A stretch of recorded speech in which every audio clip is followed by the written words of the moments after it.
Hi, Jim Ziegler, the Alpha Dawg, and we've got another exciting broadcast for you today. The Dawg Pound posse is all revved up. The mischievous members are chomping at the bit, pulling on their chains, starting off with, with the Duchess of Productivity, Miss April Simmons herself. Hi, kid. Hey. Well, I'm really excited about today because I think it's the other than April, the other A word that I've been screaming about for the last 2 years of here's what's going to happen. Not that I have a crystal ball, but I do have a history book in automotive and affordability. It's what it's all about. So excited for the conversation. Affordability, that is the buzzword of every manufacturer. I mean, everybody's talking about we're going to produce under $25,000 EVs. That's going to be the secret bullet. That's going to be the thing that saves the industry. And I'm going to tell you, all that matters is two things: payment and down payment. That's it. that's all that ever mattered.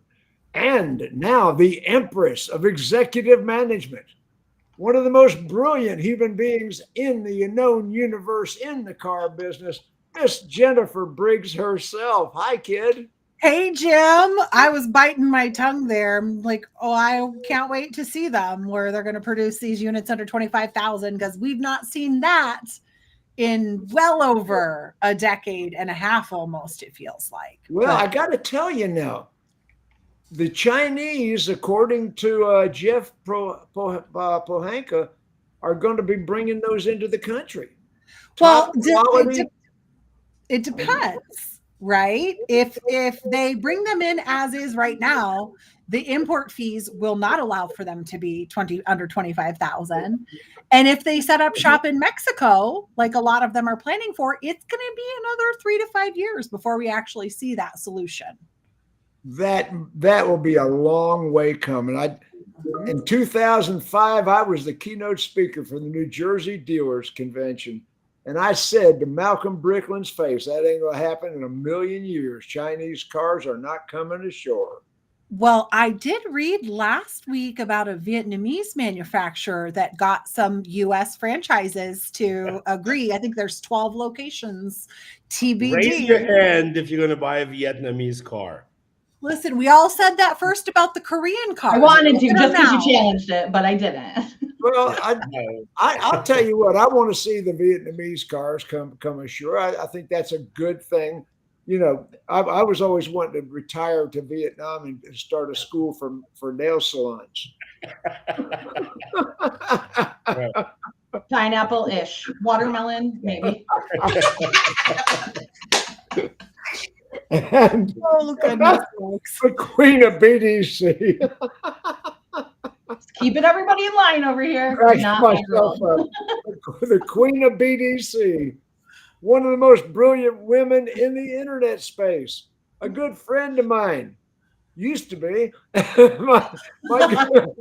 Until she called pineapple grandma herself from Beverly Hillbillies. Granny, here she comes. Bobbie you know what? It's funny. That's so fitting. A lot of people think that I'm just super fancy all the time, but I grew up in the country. I have 10 brothers and sisters. I can start a bonfire and I can ride a quad and I can jump a dirt bike. No, you can't. And then I can get dressed. Bonfire. You cannot start a bonfire. I'm getting so much better at it. Okay, Jennifer starts the bonfire. But look, I can build the teepee thing. It's just I didn't get that badge in Girl Scouts. So it's really fun. Yeah, you could be on Naked and Afraid. You could be on TV. I would die. I don't even like to be like. No, I don't like. No, I don't want to be out there with all that. Ooh, I see those people. Debbie and I are addicted to that show. Naked and Afraid. We watch. Yeah.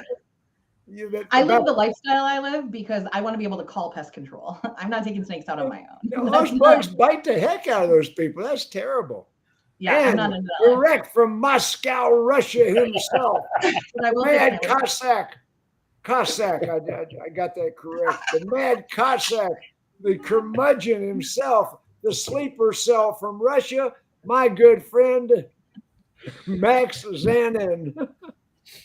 Listen, it's good to be here. And, I'm telling you, if I was Chinese, right, trying to enter the market in America, why not do it with internal combustion engine vehicles under 25,000? because that's where the real demand is. I like where you took that. That's the secret sauce. Because you can't even get a Nissan Sentra or a Honda Civic, at this price point anymore. And and young kids or people with a limited budget will be all over this car. And it doesn't matter if it comes from China or Vietnam or planet Mars, right? Yeah. At $20,000, $25,000 price point is exactly what we need, but in the internal combustion engine space.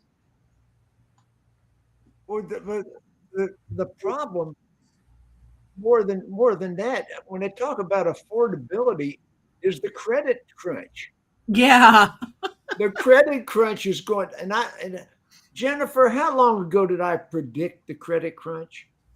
I think we started talking about this about 16 months ago. About the credit crunch. But I've been talking about it a long, long time, even before the markups on the cars, even before the chip shortage. I was talking about, the affordability on cars has gotten so much, and now we were selling them for $10,000, $20,000, $50,000 over some ridiculous ass number, So all of a sudden, those people are trying to bail out of those cars. Repossessions and delinquencies are at record numbers, even including 2008.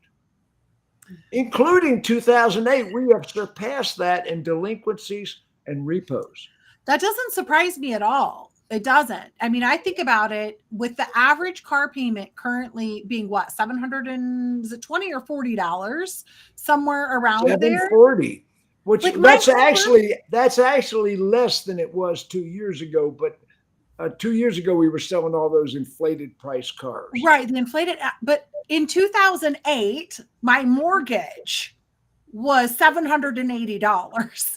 So it doesn't surprise me that the delinquencies are higher now, because not only are we seeing issues in our industry, but we're seeing inflation across the country, making livability so difficult for the American people. I'm going to tell you, honest to goodness, when you talk about affordability, in the 70s, I had a roommate that was a CPA, and we lived in a 2-bedroom apartment in a luxury complex. I mean, an ultra luxury apartment complex with a live-in butler. We had a live-in butler that helped us with our dates. I'm telling you right now, live-in butler, 3 bedrooms, really $250 a month. Yeah. Inflation hasn't gone up as much. You can't get a cell phone for that now, Jim. Yeah, exactly. No. So affordability, Jennifer, expand on affordability. What are we trying to achieve? Well, I think what we need to be achieving as a dealer in order to help protect our consumers is we really have got to diversify the inventory we have on our lots. We can't control what the OEM is pricing the new units for, right? We are stuck. We have to accept that. They've been shrinking that margin on us for the last 15 years. So where we can control the affordability for our customers and make sure we can still hang the paper is with our used car inventory. And you're not going to get it if all you're doing is buying things at auction. And it's hard if you do not have a strategy. So for me, affordability, or the CYA for affordability, comes in my used car department. I mean, well, which also ties to your service department, because that's where you should be buying, depending upon your CPROs every month. I mean, you should be buying anywhere between 20 and 50 units out of that lane. I'm going to say something really off the wall for this group. I'm going to tell dealers right now, I just wrote my article for Digital Dealer Magazine, turned it in an hour ago. And what I suggested is that dealers buy all the used Teslas they can buy. I'm pre-owned. Yeah, because it's a fire sale, Yeah, it is a fire sale. And Tesla is it's a new bad credit car. It's a special finance car. I said that in the article. Tesla is a used Tesla. I'm having Daewoo flashbacks right now. It's the Daewoo Dodge Neon. You know, it's the Plymouth. I forget the name with the wooden panels. Oh, I'm gonna tell you, I was consulting Bone Brothers Toyota in New Orleans in the early 2000s, late 1990s. I was consulting the Bone Brothers Toyota, and I got the buyer over, and I said, look, I want you to go to the auction and get me all the Plymouth Acclaims you can buy. And the buyer said, he started arguing with me in front of the dealer. He said, I'm not going to put Plymouth Acclaims on a Toyota lot. I said, buy every Plymouth Acclaim you can find, because the Plymouth Acclaim book for like $12,000, and you could buy them for $6,000. Right. Yes. So I wanted all the Plymouth Acclaims I could load up on the back lot. We didn't display them in the regular inventory. We displayed them out back. And that's where we're at again. Credit is so bad right now. We're over 50% in credit peril. Anything below 600 is special finance. Anything below 600 is bad credit. And right now we're under 50%. Well, in addition to, and I love that story, and I always talk about it. I mean, I don't care what your brand is or your franchise is, so long as you satisfy your CPO requirement for your OEM, make sure you have that covered 100%. But you need to be stocking your used car lot for your community and your consumers, things that they can actually afford. We can't wait for these under $25,000 vehicles, EV or ICE, regardless. It was a year and a half ago. Chevy said they were going to rework the tracks so that it could be their mainstay, like under 20 grand vehicle. And I've still not seen one under 20. I think there's one I saw at like 21,000. So we're still waiting for them to hit those promises. But for you as a dealer, your consumers can still only really, I mean, what can they afford? If the average household income of your city is $45,000, it's going to be really hard for them to afford a $750 car payment. So you need to give them a unit they can actually afford. What payment would you say they can afford on the average? First of all, I would never tell a consumer what they can afford and what they can't afford, but because I do all the time. Well, without knowing, right? I can't see. Right. It depends on the town. It depends on the person. You got to read the bureau. You got to see who you're working with to know what they can afford. But if you don't have those kind of cars on your lot, you're SOL. And everyone's like, oh, well, it costs too much to get them at auction, Jennifer, or they're tied up in recon, or I can't get the parts. I mean, I've heard every excuse under the sun as to why we can't have affordable used to switch our customers to if we can't get them bought on a new car, or to just pitch if they're, I'm going to tell you what, managers today don't even think switch. They don't get it. That drives me crazy. Come on, jump in there, April. Jump in there. So first of all, I have one question for you, Jim, on this idea of buying all these Teslas on fire sale for the purpose of the subprime. My concern is this: if I look at how long EVs are sitting on lots right now, and a lot of it has to do with affordability, but the other concern I would have is because of said fire sale and how fast the values are dropping, how quickly is it going to be before those books catch up and you're actually sitting on a problem? So while I agree with you and I hear where you're at, I would much prefer buying. They lose more than 30% first year. Yeah, but if the purpose of using it for a secondary customer is because what I can buy it for versus the book is the purpose of that, right? But if the book is dropping because they're dropping so fast, how quickly do I need to turn that vehicle to take advantage of that situation? So you have to be careful right now with EVs and the volume of them that you buy, regardless of whether they're new or used. Well, yeah, April, I was being kind of facetious and kind of. Well, I know, but I wasn't just talking about Tesla. I'm talking about neon leafs on up. 100%.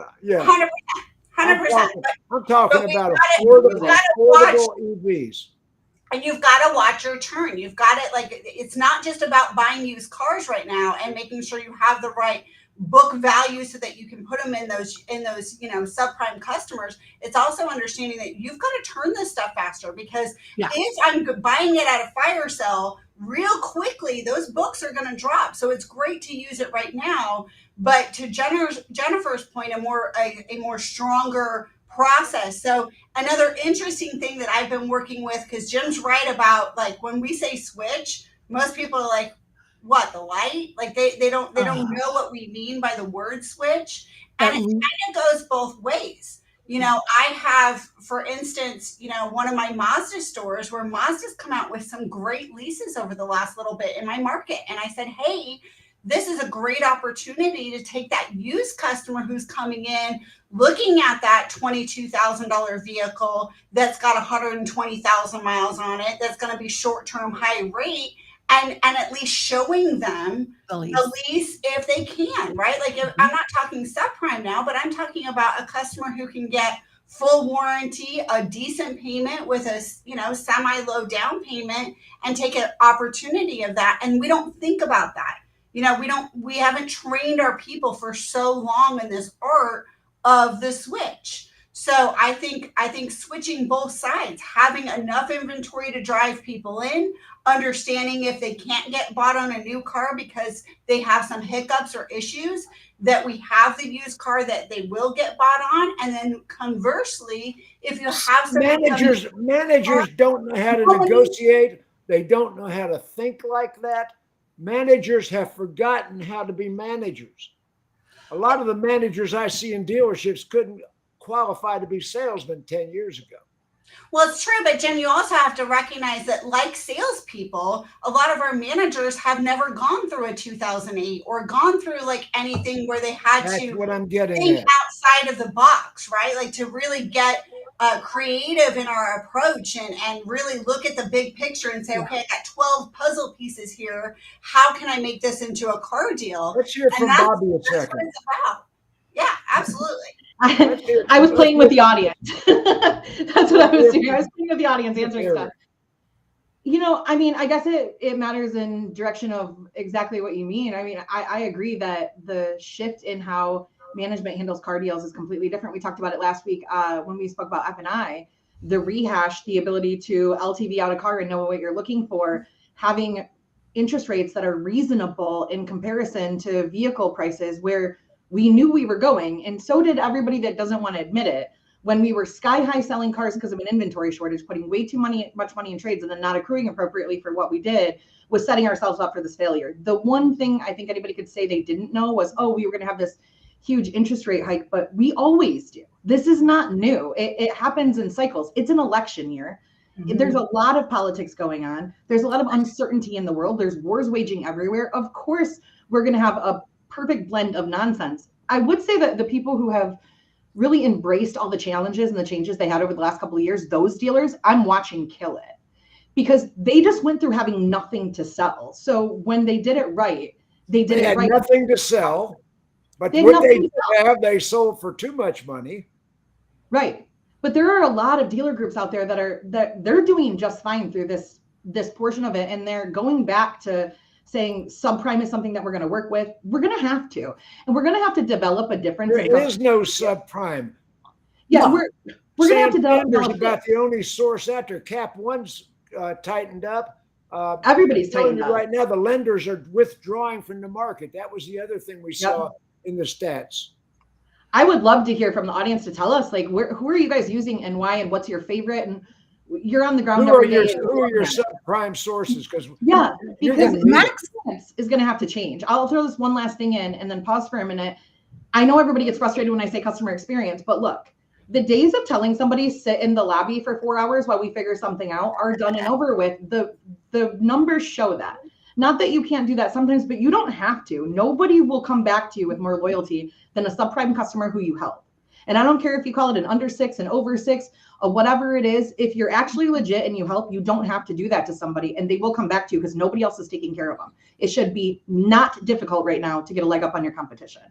If so, you're doing something wrong. Max, disagree with He was Bobbie. just telling me, Well, listen, First of all, the delinquency rate, in 2008 was not catastrophic. It was nothing compared to the foreclosure rate. Wasn't Right. Michigan. Right? Yeah, People Michigan understood that you can give back your house, right? But you need your car. So the fact that it's higher than 2008 is not even a red flag in my mind.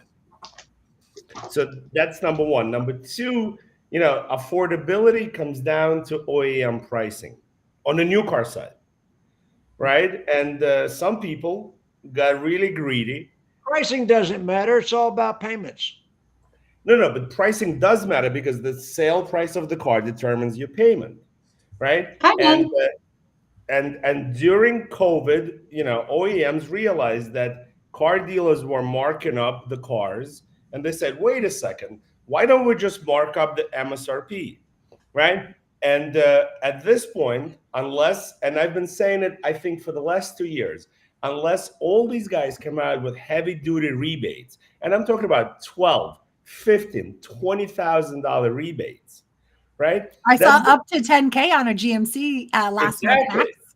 Exactly. Right. But if you look at some Dodge Rams, the Ram trucks, they need a $20,000 rebate. Right. They do. Especially if you look at the TRX models that are MSRP'd at $120. Where are we going? Or you look at the Jeep Wagoneer, right? That's MSRP'd at $112. Unless you put a $20,000, maybe even a $30,000 rebate, you're going nowhere. Right? Max, when I was talking about using Teslas as special finance cars, I was talking about the ultra luxury customer that used to have good credit. I mean, people think of bad credit as being low income people. There are some high income people that have fallen into the subprime category, and even though they make a lot of money, they live an extravagant lifestyle, but their credit is shot after the last 5 years. Yeah, but Jim, I think this affordability issue is the best thing that ever happened to the EV market. They will get a real adoption right now because people will be put in these cars. They will not select them. They will not come into the dealership to buy this used Tesla. Between the government and the manufacturers, they're pushing them into these cars. I'm on Car Gurus right now, right? I'm looking at this 2022 Audi e-tron GT Premium Plus Quattro. I can sell you that if you like it. So I think it's a 90,000 MSRP brand new at the very minimum. Okay, 90,000. Yes, it is. Yes, it is. Okay. So it has 18,000 miles, 54,000. What? $54,000. How many miles? How many miles? Back up. How many miles? 18,000. 18,038 miles. 18,000. That, yeah. Right. Okay, it's $54,481. But here's the best part. How old is that car? It's 2022. Exactly. So it's a 2-year-old vehicle. Right. So the mileage is in line. And by the way, that is still the same technology as the current model. Correct. And it's the same technology as Porsche Taycan, right? It's the same car, right? Just rebranded. And has 0 accidents, clean title. But this is the best part. This car has been on the lot for 85 days, and nobody wants it for 85 days. 85 days. And the price went down by 11,500 in the last 85 days. To April's point, right? So look at what Ben Friedman said. I'm going to put it on the screen. Hi, Ben Friedman. We love you. Yeah, but then you'll never get it serviced because this company is going to go bankrupt, I think, in the next 2 minutes. Yeah. Or 2 minutes ago, we've been on the air. Well, I mean, at the end of the day, right, it's back to the basics, and we talk about back to the basics, but Ben's right. They're looking at debt to income. We're looking at payment to income. We're looking at all of those things. And so to Jennifer's point, you got to have the inventory that will work for putting the, to be able to put those pieces together. That's step number one. But then step number two is we got to get back to the art of when a customer comes in, really sitting down and doing an interview and looking at the whole picture. Don't just go show them a car, pencil the deal, send it to a bank. The bank says no and say, sorry, Mr. Customer, we couldn't help you. Like it's like you have to do the deal a little bit. Oh, but better. AI is going to do that for us. Well, listen. Oh, Jim, you just like to fire me up sometimes. All the I'm acronyms, telling you. all those dirty words, EV, AI, like all the good stuff. I'm just kidding. I love it all. But ultimately, when we talk about back to the basics, it's really seriously just saying, hey, Max, you're my customer. You came into the dealership. Let me ask you some questions. Let me find out about you. Let me learn about you. Yeah. And then let's put a game plan together. Like consumer credit counseling interview. Correct. And that should be done almost every time, right? Like I'm not talking about go to the credit report the second a customer walks in the door. What I'm talking about is going back to actually asking enough qualifying questions so that I show you the right automobile for you for your affordability. That's what it's about. And I don't care whether you're an 800 credit score or you're a 500 credit score. What I'm seeing is no qualifying questions anymore. Customer walks in the door, says, I'm here to look at XYZ vehicle, and boom, we go out and look at XYZ. The F&I managers don't know how to structure a deal. Right. But it starts from our salespeople. Our salespeople need to be asking enough questions up front. I don't want the salespeople asking those questions about the she's talking about the needs analysis. The needs analysis. 100%. Now, let me tell you right now. In 1987, that was the first NADA convention that I spoke at the convention. I received the highest grades at that convention for workshop speakers, and I was talking about a subject, how to interview the customers. And the reason I got such high ratings on that speech is nobody had ever seen that technique before. That was brand new to the industry. And I was teaching it in 1987, but they don't know it in 2024. No, they don't know it because people are so big on the because I said so thing.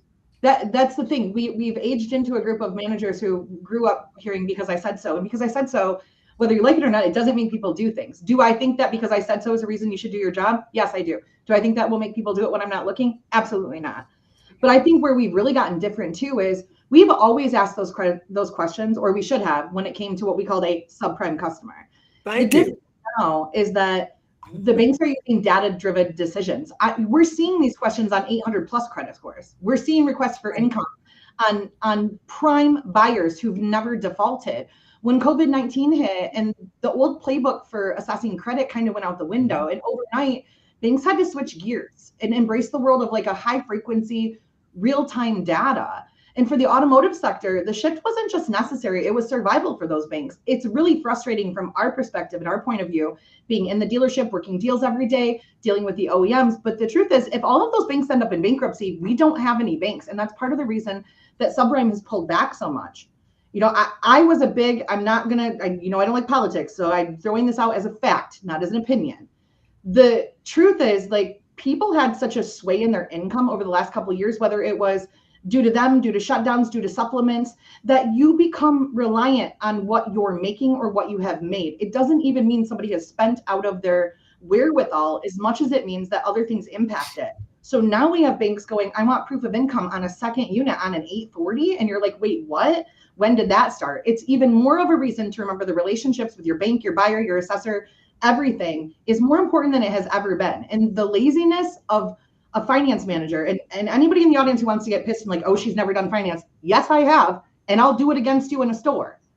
I'm telling you right now, the laziness of not knowing how to read a credit bureau, rehash a deal, or get out of your office, get off your butt and go have a conversation. I would have never I just did finance a week ago for the whole week. I would have never let anybody have that conversation with the customer but me. You are not too busy to go out and make your money. You make 100% of your money in the 10%. The consumer credit counseling interview. My God, I invented the concept. I know that. And it's as valid today as it was 35 years ago. But It's guys, just obnoxious. It's like, when did you think you're more important than a customer? If I hear one more person in a dealership or on a panel say, well, I don't know why the customer thinks they can do that, because they're the customer. It's their money, their spend, their decision. Stop being a narcissist and gaslighting your entire team and your customer, and step up and do the job the right way. And if not, get out of the way so we can put people in place who will. Really simple.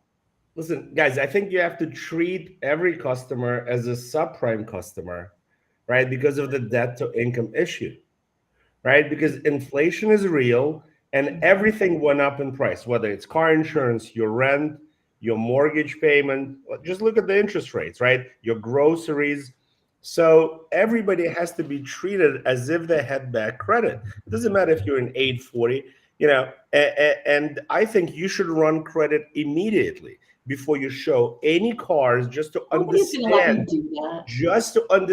what you're dealing with, right? And it has nothing to do with salespeople. All of that stuff trickles down, right? There has to be a vision that comes from the dealer principal. It trickles down to the GM, and then a certain type of training takes place, right? Where you train your salespeople when the customer comes in, before we show any cars, we sit them down and we ask basic questions. Of course, everybody comes in for an Escalade, right? But it doesn't mean that everybody drives out in an Escalade, right? So before we show that Escalade, right, let's understand what we're dealing with, and maybe that person will be lucky to drive out in a Honda Civic. But if you show the Escalade first, it's game over. Big jump. Right. It's game over, right? You're not switching them to a Civic.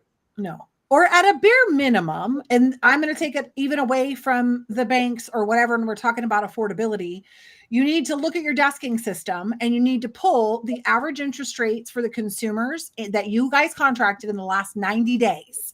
What is the average interest rate for the contracts you actually were able to get, the paper you got hung in the last 90 days?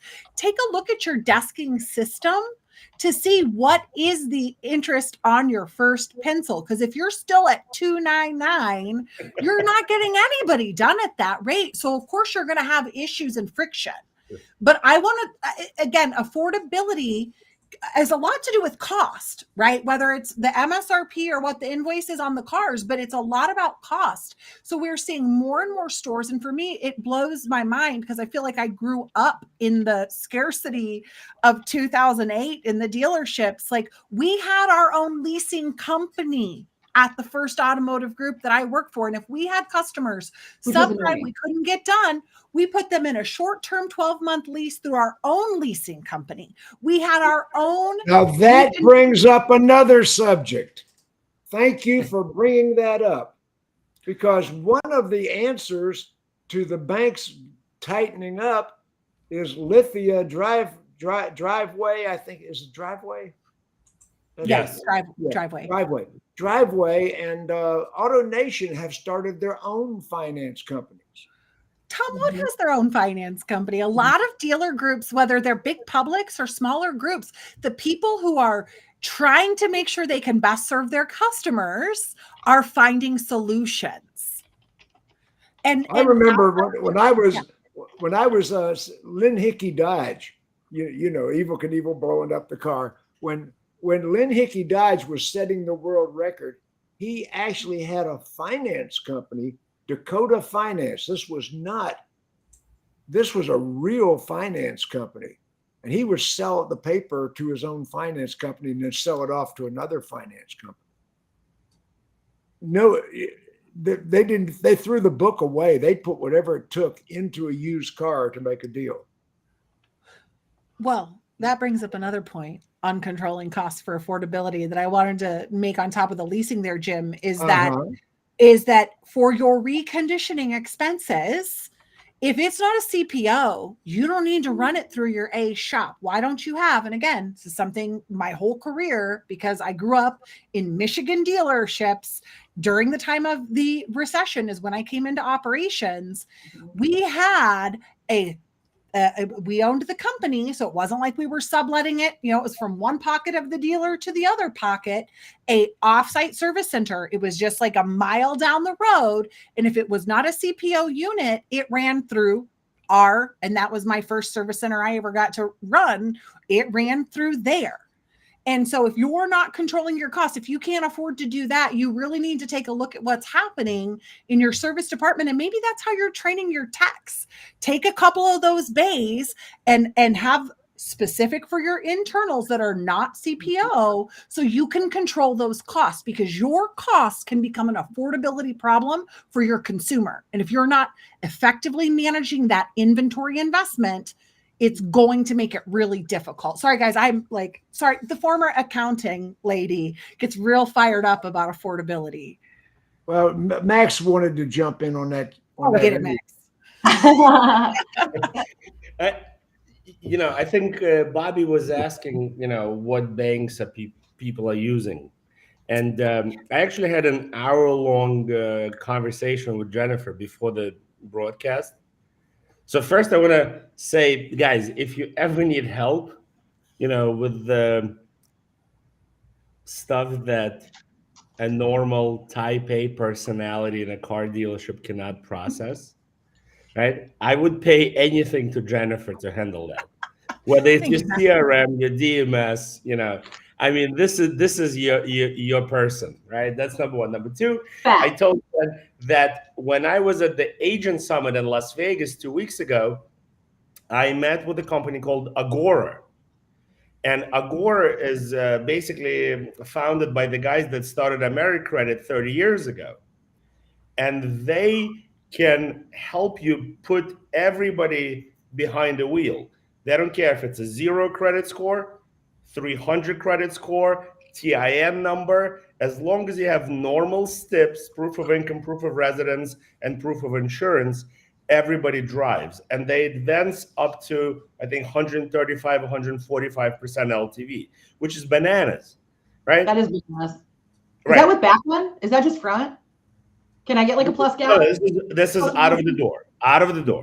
I just need to clarify for out of the door, not the front end. But still, that 145% out of the door is way better than 105 that you get from Santander or Exeter, right? And they have 0 bank fees, right? So if you look at Santander, right, or where's the catch? Westlake, the bank fees will kill you, right? So it doesn't cost anything for the dealer to sign up. I don't work for Agora, guys. I don't get a commission from this. But I'm telling you, sign up with Agora, put people, in cars, make some real money, and it's a good solution in this environment. This guy just asked this. Yeah. Right. No fees. It feels like there's a catch. It's a non-recourse deal, Bobbie. And the catch is this. You get funded the next day, 72.5% of the advance. This feels like when I try to talk you into AI. This feels like when I try to talk you into AI and you're like, no. Well, we got to hear how you get the rest. Okay, explain the rest. You get funded 72% why? 72% right away, and the rest comes how? The rest comes as the customer makes the payment over the next 36 to 48 months. But if you look at simple math and you take 72.5% of 145% LTV, it'll be greater than 100% advance from a subprime bank with a bank fee. You're still going to come out ahead of the game. Your job is to figure out how to compensate the finance manager on all the F&I products that they will sell to back into the 130 or 145% LTV that comes later. That's the real trick. Okay. I see it now. Okay, good. And I don't disagree with what you're saying where 130% could be more, but I can think of 50 dealers, including indies, which is what I really think of with that, where they don't accrue for that charge back and it does in fact become a fee. So as long as they're clear on it, because that feels very like our last bi-weekly payment conversation. Like it feels a little like, but we need options, right? So if you're willing to take desperate times require desperate measures. Well, that's true. Affordability is There's only one reason people buy a car, the monthly payment. They don't give a damn about the price. They don't care about the interest rate. They don't care about anything. None of that matters. What is the payment? And I want to down payment and down payment. There is right, because that down payment is our problem. Yeah, down payment is our problem, April. I bought my car because it passed itself. That was the only reason. Our problem. So I want to add into that whole reconfigure your desking conversation to what April had said, that if you have customers on used cars where that payment is higher than you like, and you have some awesome lease programs, or vice versa, I mean, your pencil, your presentation should be set up to show those things side by side. We have our retail payment and our lease, and people are used to that. And if you're not penciling that way, that's an issue. But you can also, on your used car, pencil in almost every desking system I have ever been in, add another unit. So why would you not put that Mazda lease right next to that used car like April was talking about? We talk about that no one's trained how to do it anymore. In my world, if you don't have staff that is trained, you teach your software to load their lips every single time. So why not add that in to your presentation, your pencil, and your desking software? Guys, think smarter and not harder. Isn't it funny how listen, guys, I just want to address this comment. So if the car repos on the first payment, you're on the hook for the other 28%, right? I mean, maybe Justin has never done F&I in his life, but if your car repos on the first payment with a regular bank, you're on a hook for the first payment default for the entire loan. Yeah. Yes. You tell me which way you want to go. The entire loan or 28% that you've never gotten. Yeah, well, that's play on words for sure. Like I don't know Justin personally, but yeah, like there's some pretty strict rules, guys. That's why we don't take checks down for first payment or get real creative. It's in our. I want to point something out that I teach in my F&I schools. It's kind of interesting because everybody thinks in terms of 66 months, 72 months. You know, they think in 60 months.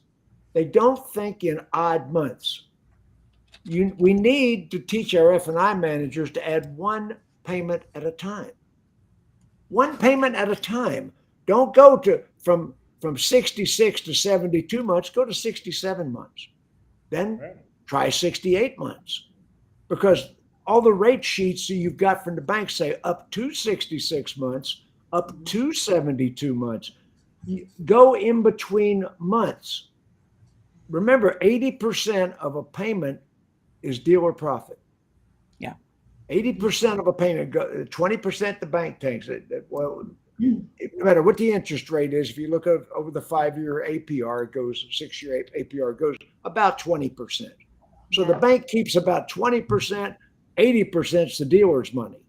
So if you add, say, a $500 payment, you add one more payment, dealer gets $400.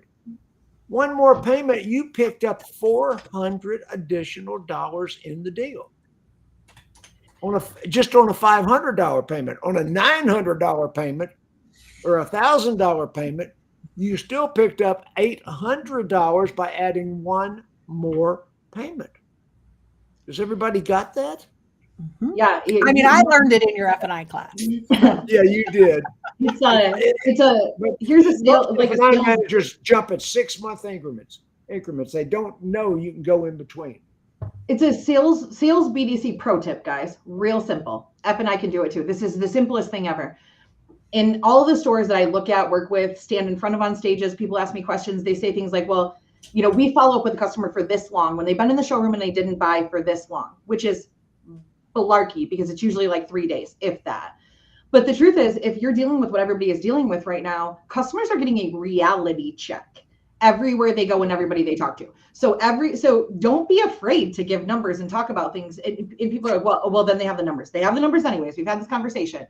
But if the customer if you can't close them on a $700 payment because genuinely they're like, I'm out and this is just what it's going to be, don't give up on that customer who's getting a no everywhere else. Hold the relationship, say hello. And when a reality check is given enough times, you don't have to work as hard to close it. I'm not saying don't try to close the deal on the first time. I'm saying don't give up when it's not as easy as you wish it would be. And you'll be amazed by the result that you end up having. You will be amazed by how far a conversation goes when you treat somebody as if they matter. Bobbie, the best reality check is to run their credit, whip out a red marker, and go line by line. Max, if you told me that you wanted to run my credit before I could drive a car, I would tell you exactly where to go pound sand. And I am like the ideal client when it comes to it. But I'll tell you what, you're not the regular customer. We get creative on that now. Like we can. It doesn't matter what you would do. It doesn't matter what you would do. None of it. Right. Yeah. Hold on. Correct. It doesn't matter what I would do. But I do teach conversion for phone, for verbal, nonverbal, including in the showroom. And I'm telling you, you don't just say to a customer, I want to run your credit before it. I'm not saying that there aren't ways to do that, or conversations that could be had that make it make sense. But if you're going to treat a customer as if Bobbie, I would run your credit in under 5 minutes. I would run your credit in under 5 minutes. You know what? I triple dog dare you to try to close me, Max. Let's see what you got. This is the thing. It's not. I'm not saying it's about me. What I'm saying is you can't treat somebody in your overall process as if they don't matter, and then ask for something as important as their credit and think that they're going to give it to you. This is not a one-step process. Bobbie, they will give you the credit. I remember. I can recall dealerships. I can recall dealerships pulling your credit at the door. Yeah. Right. I mean, at the door. Remember the different colored balloons you would give them? Yes, I remember that. Balloon. Blue Listen, balloon. Let's not think. I'm not naive in what I'm saying. I'm not People naive in what I'm saying. walking around with a blue balloon couldn't get weighted on. Yeah, that's what it used to be like. I'm not naive. And run your credit. 5 minutes. I'd give Bobbie a blue balloon because you're just to talking piss about her doing off. it right, Max. You're talking about qualifying the customer's needs, asking enough questions, earning the right, and then asking to run the credit. And nowadays, it's not even a hard pull that's necessary. All I need is your name and address. You don't have to give me your social anymore for me to run your credit. So it can be put into the process to be done early and upfront if you do it right, and you actually have proven in that first 5 minutes, I've earned the right to do that because I'm on your side. I'm here to help you, Bobbie. It's not you against me. It's us against the desk and us against the 900 banks that I have to help you find the best deal. I'm here for you, right? Like if you serve it up right, then you don't have a problem. And you have some tools now that make we're talking about translated credit. April translated what I was trying to tell Bobbie, right? I got you. I was trying to tell you. What are you talking about? Now I also did some math Now I also did some math for our friend Justin, because Justin's right. Not all banks do have a first payment default, and just trying to figure and understand. Come back under control, or I'm gonna turn everybody's mics off. Oh, we're totally under control. You shut my own off. Yeah. Let's talk about this. I have a $15,000 book. Okay. $15,000 book. When we're talking about subprime, that's kind of the sweet spot. Let's be honest, right? $15,000 book. At 135% of that, I'm financing $20,250. If I get 72.5% of that on day one, I'm getting $14,681. So I'm basically getting book on day one, right? And then plus getting down payment that they make, right? If I go through a typical subprime on that same deal, I'm probably paying somewhere around $1,000 in juice, right? So, and then I'm probably only able to get 105, maybe 110% loan to value. So I'm looking at financing around 16 minus the juice. I'm right at 15. I'm literally getting the same amount of money on day one, with the potential of an upswing of still getting that 30% if my customer makes the Everybody finance with Agora before they go bankrupt. So, well, no, because here's the thing about where Agora, and I'm sure, is probably figured this out. If you've actually ever looked into true having your own buy here, pay here, and how all of those things actually work. In all reality, Agora is doing it just on a much bigger volume scale. And so they're probably not. April, let me tell you the best part. Let me tell you the best part about Agora. And I told Jen. Oh, the best part's coming. But wait, there's Think of it this more. way. Think of it this way, guys. This is hard to understand because except for Jim, none of us were in car business then when this was allowed. Okay. Wait, what year was that? Right, Bobbie. You and I No, I always might have the same stuff. Grandma. Wait. Right. Exactly. So with Agora, the buy rate is like 12%, right? And you can contract at the maximum state usury rate. No. Yes. So now, April, add the finance reserve rate to in that Georgia deal. 17.6 APR. That's on Yep. new. That's on new. Used is up to 30%. Yep. Yep. Yeah. It changes the game. I was really impressed when I heard about it. Yeah, I'm telling you guys.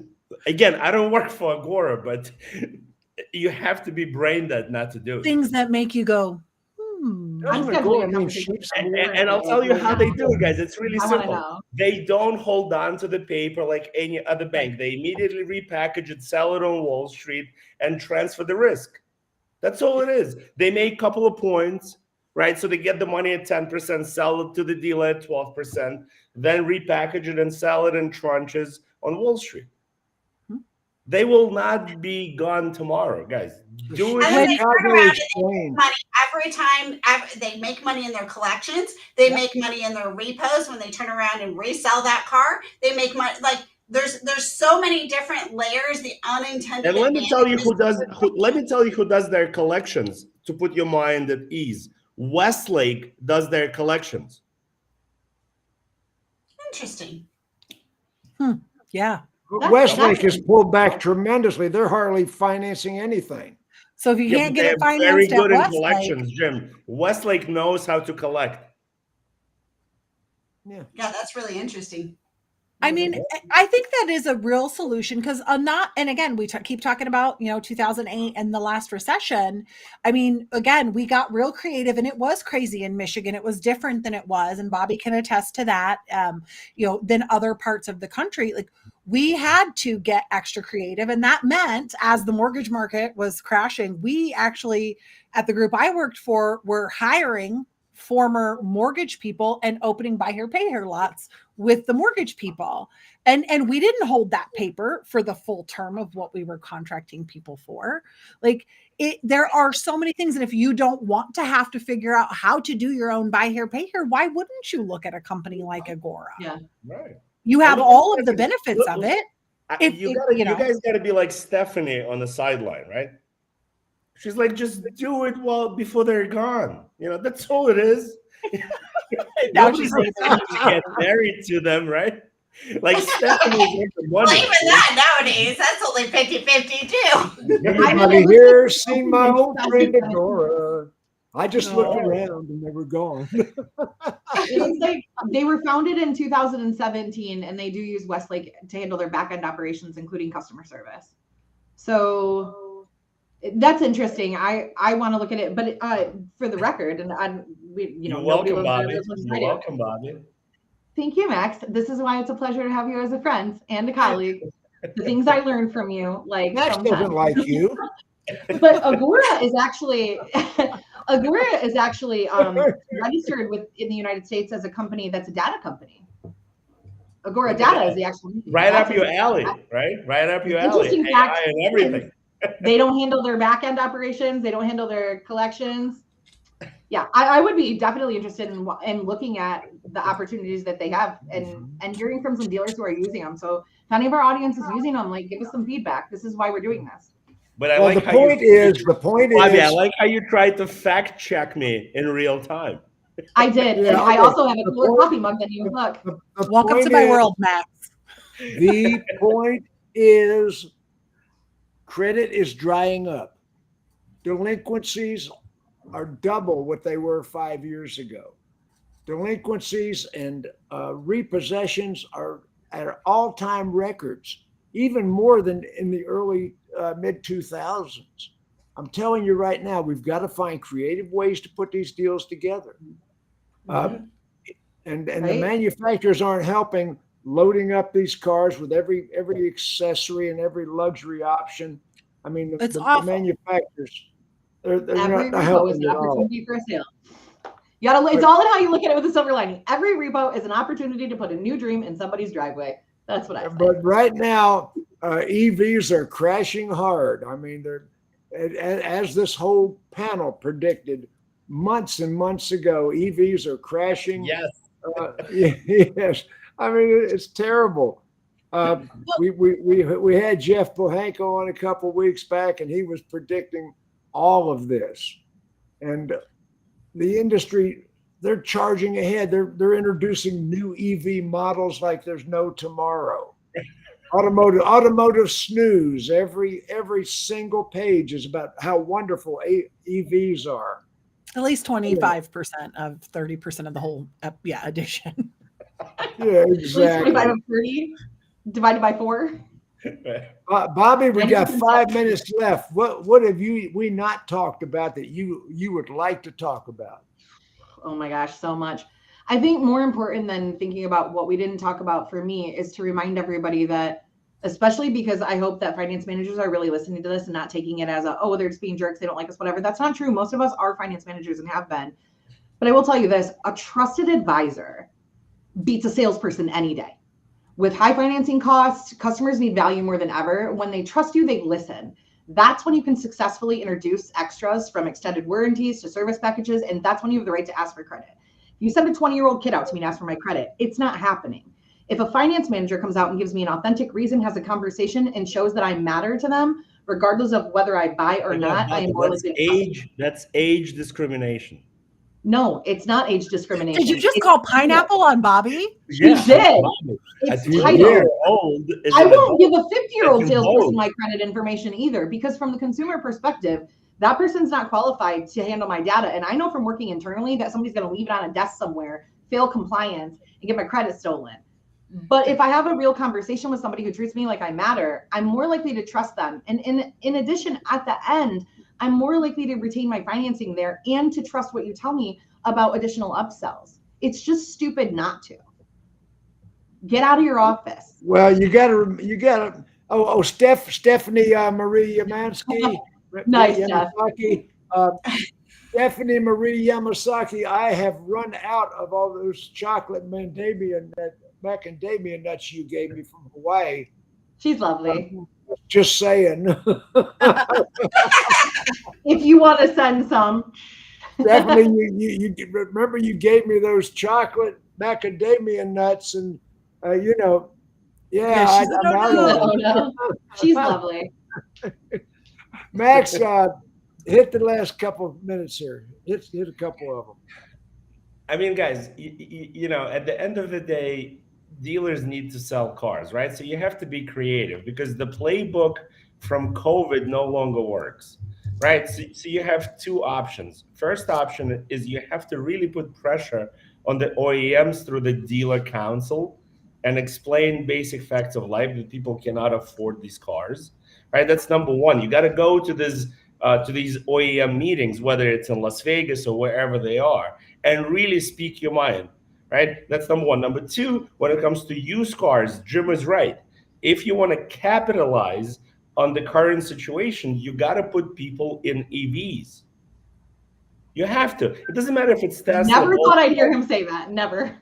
Oh, right. but economically, it makes sense. Right. Because at the end of the day, the dealer is there to make money. Nobody grew up thinking, oh, I can't wait to be dealer principal, right? We all wanted to be, firefighters and police officers, but then life happens, right? So if you chose to be dealer principal, you're in it to win it, and you can only win it by selling cars and then servicing these cars, right? That's it. There's no magic here. So what difference does it make to me? Personally, I hate EVs. I'm against them. But if I'm a dealer principal and I can put somebody into the EV because the book versus the invoice has such a tremendous spread, and I can crack you over the head $20,000 per deal, I will do it all day long. But you have to mind the days, right? Just with any type of unit. And we've said this, if you don't have, I mean, now is the time to be investing, and your sales managers don't know how to do it. Okay, great. Hire an inventory manager that knows how to do it, and create a strategy that says 25% of my used lot is going to be my CPO, or 15%, whatever your OEM dictates. Then I'm going to have mainline. Then I'm going to have my club or caveman cars, like Max was just saying, crack them over the head, but come up with a strategy to protect your bottom Did he say crack line. him over the head? Did he say Yes, I that? can't wait. Yes, I'm yes, an I audience did. poll for who wants to see Max on a firefighter police calendar, because that explained a lot about his Okay, but Jennifer, real quick, turn nowadays isn't just about the book dropping, it's also about the interest on the flooring. So we gotta Absolutely. understand that there's Correct. two sides to that equation, and we have to turn. That's what we didn't talk about. Guys, we have burned up an entire hour. What? Shocking. We have gone a complete hour. Guess what? I've got Corinne coming on. Karina is coming on the 22nd. Yeah. Okay. Awesome. Yeah. Yeah. Yes. We can share the information on that this week too, right? Karina Deal out of Pennsylvania. So excited. Fascinating. I'm trying to get Jane DeHaven on the same broadcast, but we got Karina Deal, and I'm trying to get Jane DeHaven. I'm gonna check my email and see if Jane answered. So that's the 22nd of May. They've got some tremendous stories about strong women that prevailed over adversity. So anyway, everybody wave goodbye to the audience. I'm going to identify as a woman for that broadcast.